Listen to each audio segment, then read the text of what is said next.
Hey guys, wanted to show you something I had to do with my C-section axle mod.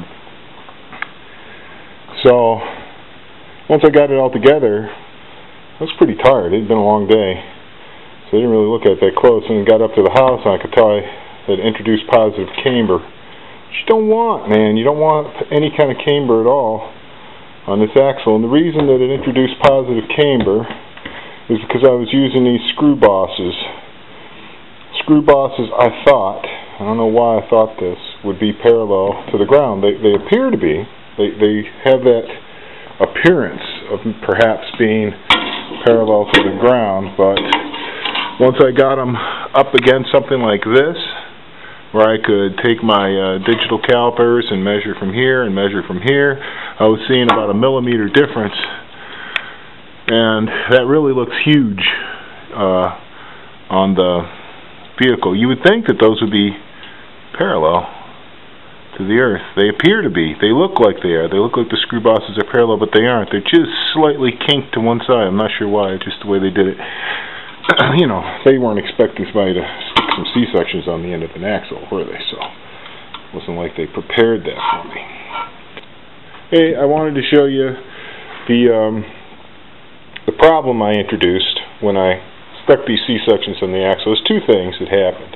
One of them is the screw bosses. I thought that these screw bosses were parallel to the earth. They're not. They're off just a little tiny bit, just enough to introduce some positive camber and make the thing look like a tractor. So that sucked. The second thing is that the flow of the axle is out this way. But here it is, my C-sections are trying to come up, and what it does is it puts a big kink in the drivetrain right away.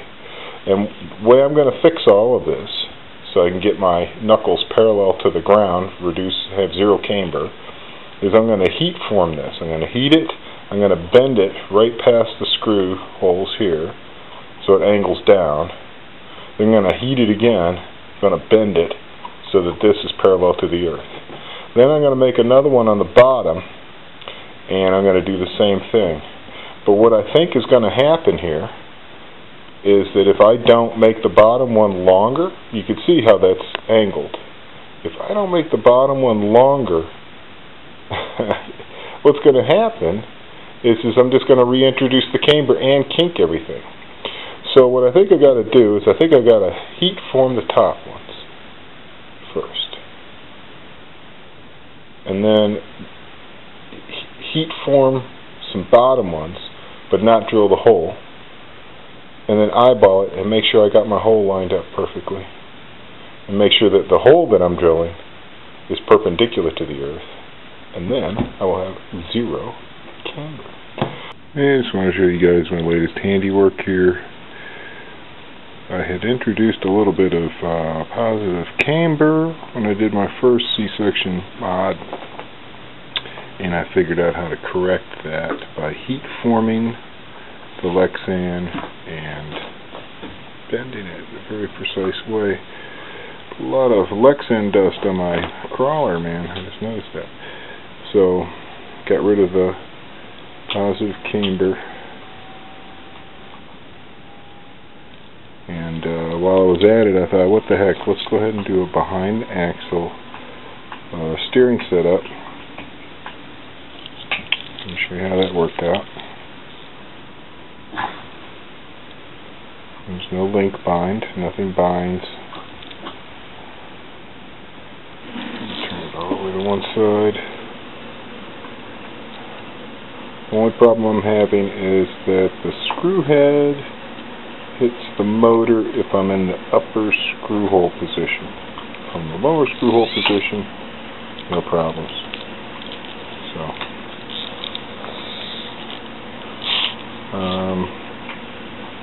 Little plastic arms are really flexible. The further out you get on them, the more flexible they are. Thought I'd try it on the furthest out point, because I think it just sort of works better. I could move it in, wouldn't matter, but I think you get less torque that way, don't you? So anyway,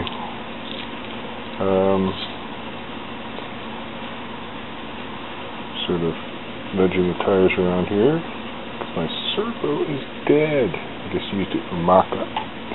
I think I might have to add a little bit of toe in. I'm not really sure. It's hard to tell. These plastic parts are so floppy. I tried my best to get it aligned correctly as best I can.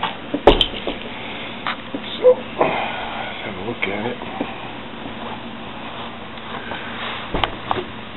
Looks pretty squared up. I'm rewiring it so my motor wires are off and stuff. Everything's all screwed up.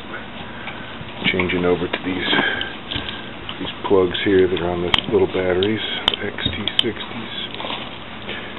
You can really see the Lexan plates, I guess, from this angle. Really, really strong. Incredibly strong. There's the Integer Universals. There's Lucky Dog. Lucky the dog. Yes, it is. You want to go crawling, don't you, girl? I need a servo before we can do that. So, yeah, I just wanted to show it to you. I think you can see the little bends I had to put in. Pretty complicated, really. I made about a dozen of these C-sections until I got it right. It took me a fair amount of time. I really like the behind the axle setup. As you can see, there's nothing.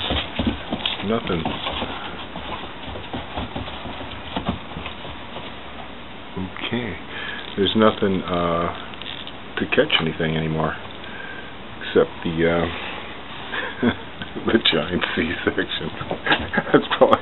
That's probably what'll hang me up on every rock now. On my nuts and bolts of all the places I threw bolted the axle and everything. I'll just catch every single rock and grind to death, right? That's entirely likely.